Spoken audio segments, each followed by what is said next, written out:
semua menyambut ke cairnya demokrasi. Tapi kita juga punya pengalaman. Kalau terlalu banyak calon yang nggak realistis juga buang-buang.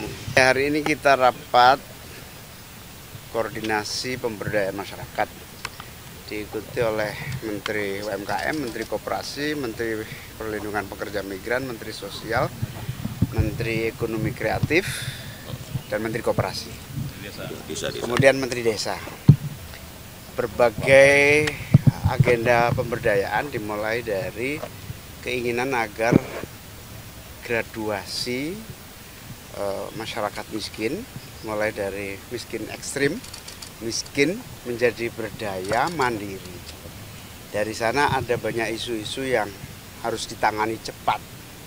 Salah satunya data tunggal agar tepat sasaran. Yang kedua, meningkatkan kapasitas usaha kecil menengah dan koperasi dengan memberi kapasitas kemampuan, kemudian bahan baku, holding antar UMKM akan kita lakukan agar usaha besar bersinergi kolaborasi dengan UMKM. Lalu kita juga akan melakukan atas perintah Pak Presiden meningkatkan kapasitas dan kemampuan para pekerja migran yang ke luar negeri. Insya Allah akan dibangun paling tidak 100 balai latihan kerja baru untuk pemberangkatan persiapan jabatan tertentu kualitas standar skill dan vokasi yang disiapkan khusus melalui 100 balai latihan kerja baru. Yang kedua, dalam meningkatkan aksesibilitas untuk pendanaan, pinjaman sekaligus kemudahan finansial para UMKM, kemudian pekerja migran, koperasi, akan ada ekonomi kreatif, akan ada beberapa penanganan membuat semacam simpan pinjam atau kredit murah yang diberikan oleh negara pemerintah, baik melalui dana pinjaman bergulir yang ada di Kementerian Koperasi akan ditambah jumlahnya. Kemudian akan dibuat program khusus pinjaman untuk pekerja ke luar negeri. Buruh migran ini, pekerja migran Indonesia yang mau ke luar negeri membutuhkan uang untuk pelatihan, uang untuk cost structure, biaya tiket, keberangkatan, pelatihan, kemudian dokumen. Itu kita berikan pinjaman dengan bunga yang sangat rendah. Ini akan diinisiasi untuk membuat model simpan pinjam, pinjam dengan bunga yang sangat rendah. Ini akan kita tindak lanjuti dengan kementerian-kementerian terkait, khususnya Kementerian Keuangan, berbentuk uang pemerintah yang dipinjamkan kepada para pekerja migran, juga kepada UMKM. Contoh sukses PNM akan kita duplikasi gitu ya, menjadi PNM itu penanaman modal madani yang bergerak di bidang simpan pinjam ibu-ibu pelaku bisnis. Nah, ini akan duplikasi untuk pekerja migran, duplikasi untuk UMKM, duplikasi untuk koperasi. Berikutnya optimalisasi bantuan sosial melalui Kementerian Sosial juga dilakukan berbagai pembenahan, termasuk kepada para kaum miskin yang layak mendapatkan bantuan boleh diusulkan dan boleh disanggah yang sudah tidak miskin tapi masih mendapatkan bantuan, boleh disanggah melalui Kementerian Sosial. Atau yang belum mendapatkan bantuan silahkan disanggah. Silakan diusulkan. Pokoknya gini, tidak ada satupun orang miskin di Republik ini yang tidak mendapatkan bantuan. Itu yang paling akan kita lakukan dalam waktu cepat.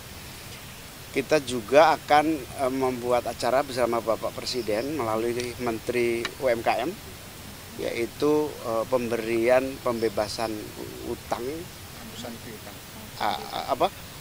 penghapusan piutang sejumlah tahap awal ini 67.000 penghapusan piutang yang akan dilaksanakan langsung oleh Presiden dalam waktu dekat. Saya kira itu poin-poin hasilnya. Intinya pemberdayaan masyarakat itu akan ambil langkah-langkah, termasuk Pak Presiden juga ingin membuat sekolah khusus untuk anak-anak yang tidak mampu tapi masih di bawah naungan orang tua, dibina langsung khusus dalam sekolah rakyat. Pak, tadi simpan pinjam itu nanti bentuknya koperasi atau seperti apa Pak? Kan selama ini juga udah ada KUR ya Pak dari BUMN. Ya, karena KUR, PNM, kemudian lembaga bergulir ada, tambah lagi, kita tambah. Semakin banyak, intinya gini, punya pemerintah. Intinya kita ingin menambah akses permodalan dengan bunga rendah. Persiapannya berapa banyak Pak? Berapa triliun mungkin Pak untuk?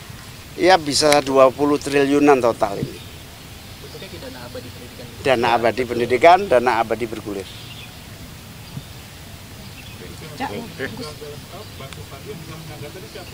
Tetangga kalau ada tahu orang sudah mampu tapi masih dapat, silahkan menyanggah. Melihat tetangga ini udah kaya kok masih dapat, ya, silahkan. Ada aplikasi khusus dari Kemensos online. Cek bansos. Cek bansos. Aplikasinya cek bansos, di situ ada usul sanggah. Jadi boleh.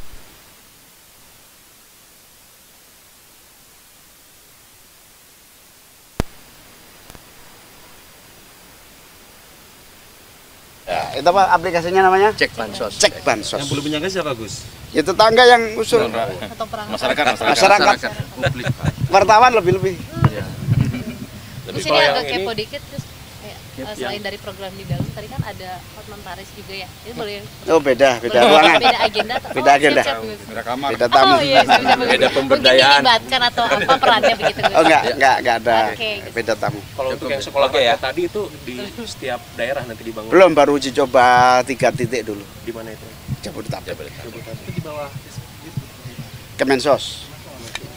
itu yang nanti yang sekolah di situ yang diutamakan yang seperti Yang tidak mampu. Miskin ekstrim. Sebetulnya diutamakan boardingnya ya yang paling penting itu, sehingga gizinya tertangani. dan itu bebas biaya. Iya, kita uji coba. Terus kenapa di sejauh ini kan Yang paling banyak orang ya, sejauh ini kan juga insentif yang diberikan pemerintah kan cukup jangka panjang ya. Sedangkan kemarin inflasi kita di 2024 itu paling rendah sama sejarah 1,57%. Kalau dari pemerintah insentif yang untuk jangka cepatnya untuk menyelesaikannya ada nggak gitu? Menteri Keuangan itu yang tahu detailnya. Gus, soal politik dong, kemarin kan ada putusan MK yang menghapus 20% threshold untuk pemilu ya. Nah itu kan PKB berarti bisa mengajukan sendiri nih Gus untuk Pilpres 2019. Dengan nggak ada syarat itu lagi. Saya belum tahu, saya tidak dikasih tahu, dan saya juga bertanya-tanya kenapa saya tidak diberitahu. Padahal saya juga ingin tahu. Tapi kan PKB kan paling pragmatis nih untuk memanaskan mesin. Ya kalau keputusan partai, MK, kayak MK siapapun harus tunduk. Problemnya adalah ada satu bab di situ dari keputusan itu mengembalikan kepada pembuat undang-undang. Nanti ya tergantung fraksi-fraksi di DPR.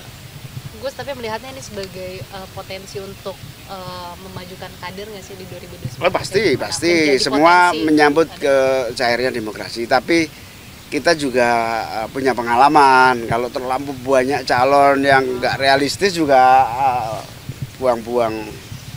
Kalau PKB nggak apa-apa dong, Gus. Kan Ya tentu. punya kursi parlemen juga. Kan syaratnya nggak pakai syarat ini. Maksudnya Semua partai partai. besar juga di DPR gitu, Gus. Berarti membaca ini sebagai potensi untuk memajukan kader sendiri begitu. Ya, Gus? pasti semua menyambut. Tapi kan keputusan MK memang bersifat mengikat final and binding. Jadi PKB sendiri happy gitu ya Gus kalau dengan keputusan MK ini? Iya, semua keputusan MK nggak ada yang nggak happy. Kalau nggak happy gimana keputusan penting? Berarti Gus bisa maju nih Gus untuk Pilpres 2019. Kemarin juga bisa maju. Tergantung dulu. Kemarin juga maju. gitu loh Gus. Nanti maju ya belum tahu, masih panjang. Trauma enggak itu? Trauma kalah. Oke ya, cukup. Belum tahu ngerasain tak kalah sih. Cukup. Kan jadi cawapres, sekarang bisa jadi capres besok Gus. Apa? Bisa jadi capres. Iya. Wah, masih panjang, masih lama.